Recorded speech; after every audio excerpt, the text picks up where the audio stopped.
Welcome to Chapter 11. We've built each side of the market on its own. Demand from the buyers, supply from the sellers. Now we bring them together in the same market and discover how the price is actually determined. For many lessons, we constructed the two sides separately. Demand came from the buyers and how much they wanted each price. Supply came from the sellers and their costs. Now we put both in one market and find the price that ties them together. First, a quick recap of demand. The demand curve slopes downward. A lower price brings a higher quantity demanded because buyers buy more when things are cheaper. That's the law of demand. And a recap of supply. The supply curve slopes upward. A higher price brings a higher quantity supplied because producers are willing to make more when the price covers their rising marginal cost. We built that curve back in Chapter 9. Let's use a coffee market. Here is a table with 3 columns. The price, the quantity demanded, and the quantity supplied. At 25 shekels, buyers want 10, but sellers offer 24. At 20 shekels, both are 18. At 15, demand 24 and supply 14. At 10, demand 30 and supply 6. Now plot both curves on one graph, price on the vertical axis and quantity on the horizontal. The blue demand curve slopes down, and the orange supply curve slopes up. They head toward each other, and they cross. The downward demand and the upward supply meet at a single point. That crossing point is the heart of this whole chapter, the market equilibrium. At that crossing, read off the price and quantity. The equilibrium price, which we mark P star, is 20 shekels, and the equilibrium quantity, Q star, is 18 packs. That is where the market settles. Why is that point special? Because at 20 shekels, the quantity demanded exactly equals the quantity supplied. Both are 18. We say the market clears. Everything offered for sale is bought. Here it is on the graph. The two curves cross at point E. Drop a line across to the price axis to read P star, and drop a line down to the quantity axis to read Q star. One point fixes both the price and the quantity.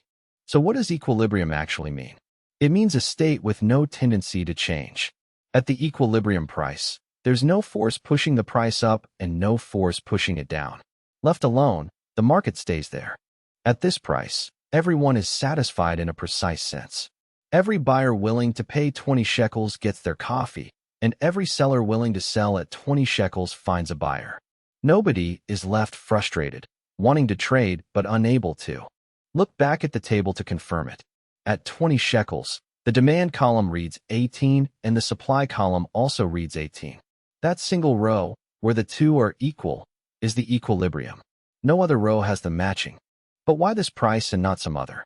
To see it, ask what would happen if the price were higher or lower than 20. Then demand and supply would not match, and that very mismatch sets the price in motion. Suppose the price is above equilibrium, say 25 shekels. Buyers want only 10 packs, but sellers offer 24. There are 14 packs that nobody buys. That's a surplus, a glut of unsold coffee. A surplus pushes the price down. To clear their unsold stock, sellers start cutting the price. And as the price falls, quantity demanded rises while quantity supplied falls, so the gap shrinks and the market drifts back toward 20 shekels. Now suppose the price is below equilibrium, say 10 shekels. Buyers want 30 packs, but sellers offer only 6. There's a shortage of 24 packs, with empty shelves and unmet demand. A shortage pushes the price up. With many buyers competing for too little coffee, the price gets bid up. And as it rises, quantity demanded falls while quantity supplied rises, again closing the gap and moving the market back toward 20 shekels. So only 20 shekels is stable.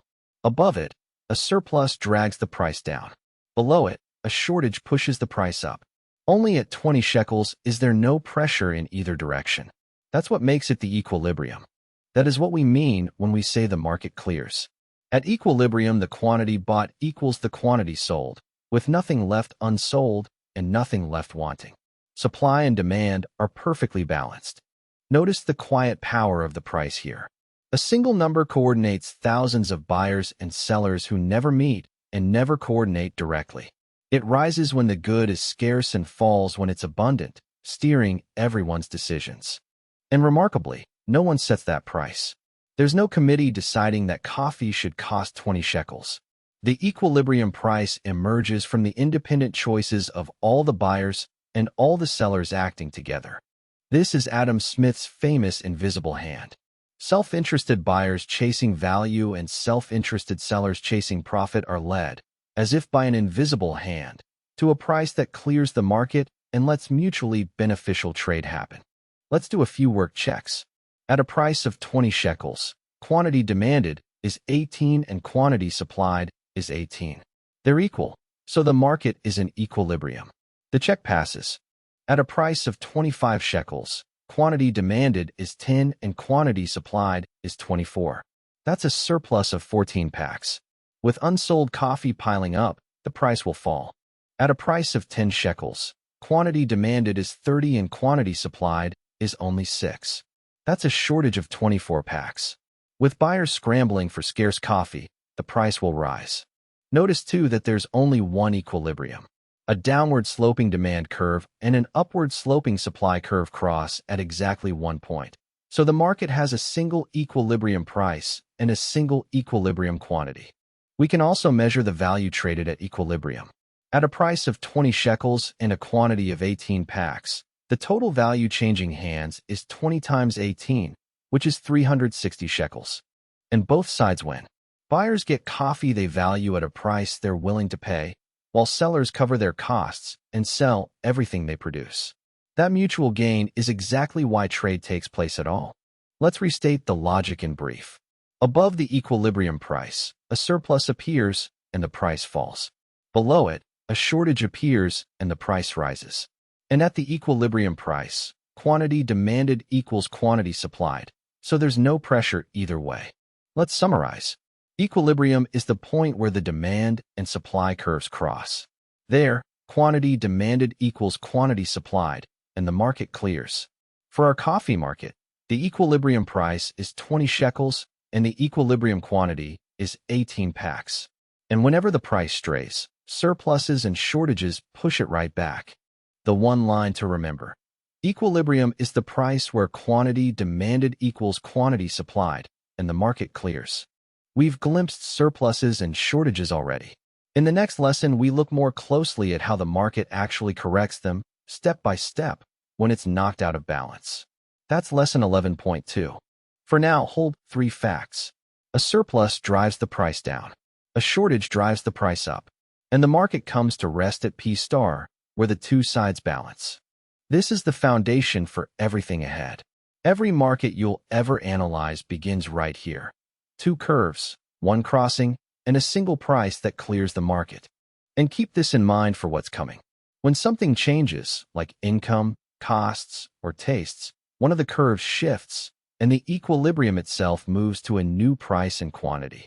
That's the heart of lesson 11.3. If this lesson helped, please subscribe to the channel, hit the like button, and share it with someone who's studying economics. And to keep getting extra materials, join our members club, where you'll find the full quiz library, fully worked solutions, and more practice questions. Thanks for watching, and I'll see you in the next lesson.